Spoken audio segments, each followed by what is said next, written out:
Днес ще разгледаме Panther D War Thunder, неговите предимства, недостатъци и как да го използваш ефективно на бойното поле.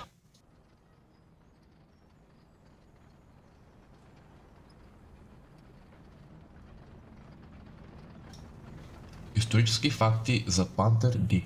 Произход и създаване. Panther D е разработен след катастрофалния опит на немските сили срещу Т-34 през 1941.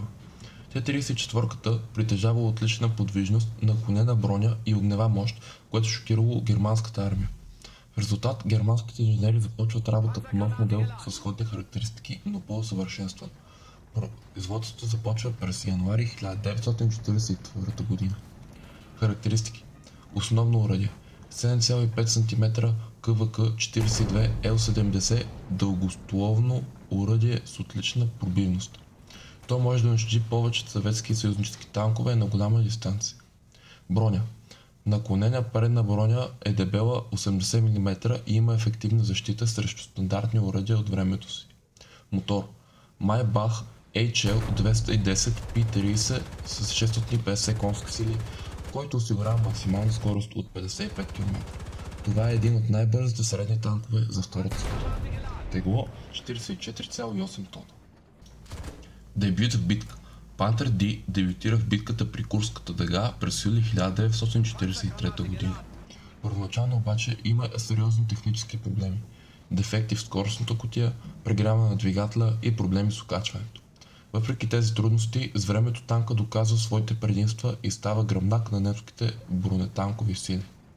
Предимства и недостатъци. Предимства. Отлична броня и наклонена структура за защита. Високо ефективно оръдие, способно да пробива врагове на големи разстояния. Добра подвижност и маневреност за теглото си. Недостатъци. Проблеми с надежността на механиката, особено в ранните версии, както Panther D. Сложно производство и високи разходи. Проблеми с логистиката и доставката на резервни части.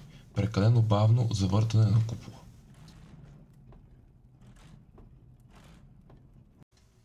Дойде време да направим едно бързо анализче на бронята на Panther D.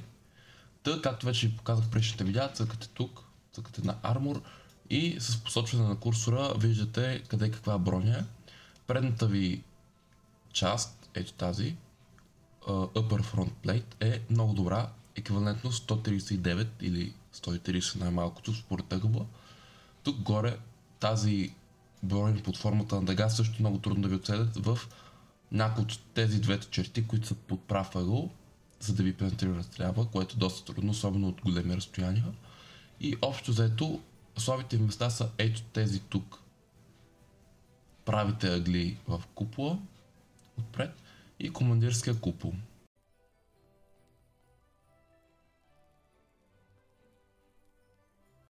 Долната ви част, предната, е доста добре бронирана, но повечето неща могат да пробият и да ви убият трансмисията, така ще ви обездвижат. Та страничната броня за среден танк е доста прилична. Даже ако се позиционирате както при Tiger по ъгъл, ето отпред ставате доста трудно мишена, отстрани също. Ето така, 150, 130, 114. Вижте колко ефективно е ингълването.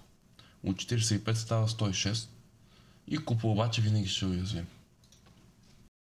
Така, дойде време да преговорим малко и за оръдието, което между другото е доста добро.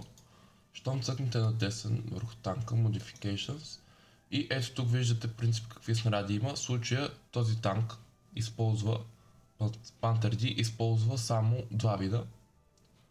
Panzer Granate 3942 или SPR GR42. Това е високо експлозивен снаряд, а това е APH Armor Piercing High Explosive с балистична бойна глава. Та има очудващо 192 мм penetration, което е много добре и само обаче за жалост 30 грама експлозивен пълнеж, което означава, че рядко ще убивате нещата с един стрел и ще трябва да ги стреляте повторно. Но стана ми интересно, 192 оръдието има 153 или в най-добрия случай 165, което показва, че големият на оръдието в случай 88 може да е по-малко ефективно от 75 мм КВК-42 оръдие на Panther D. Не съм играл много дълго време с този танк, но от времето, което играх с него, ще заложа на бързо пристигане до дадена стратегическа зона, откъдето изчаквате враговете си и ги убивате от разстояние. Също така Panther D е добър за градски битки, тъй като може да повреждате танк, да го обездвижвате и да го заобикалите за сградата преди той да се е завъртял. Или да правите фланкове, тъй като 55 км е много добра скорост за такъв танк с такова оръдие, с почти 200 penetration. И така, използвайте бронята си по ъгъл, използвайте задължително прикритие и не се отделяйте твърде много от съотборниците си, тъй като купола ви е бавен, презареждането също не е много бързо и ще трябва понякога да се криете и да чакате някой от вашия отбор да ви помогне с прикриващ огън през това време.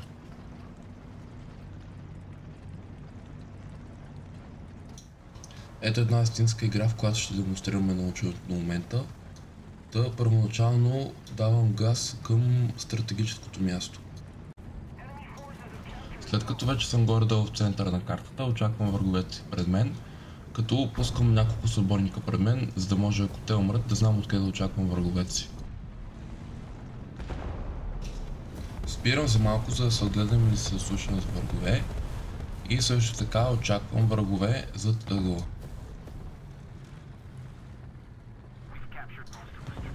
Врагове обаче тук за щастие няма.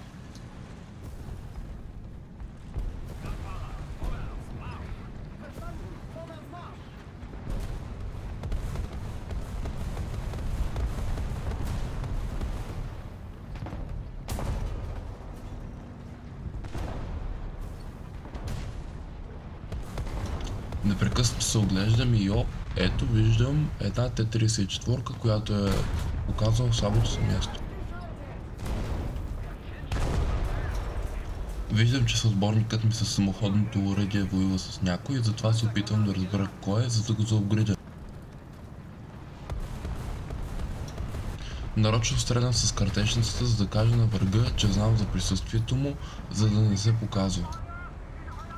Ето тук се възползвах от силната част на бронята ми, а именно Upper Front Plate, за да накарам този Шерман да изстреля снаряда си, за да може аз да го гръмна. Чувам вражески танк от някъде, но не знам откъде точно, до това спирам, за да се слушам и да се огледам.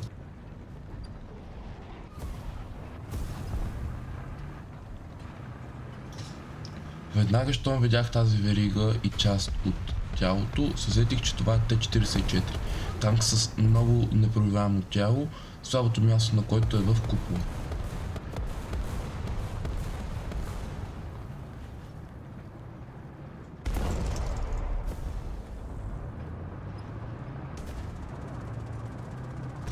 С голяма изненада разбирам, че това всъщност е било ИС-1.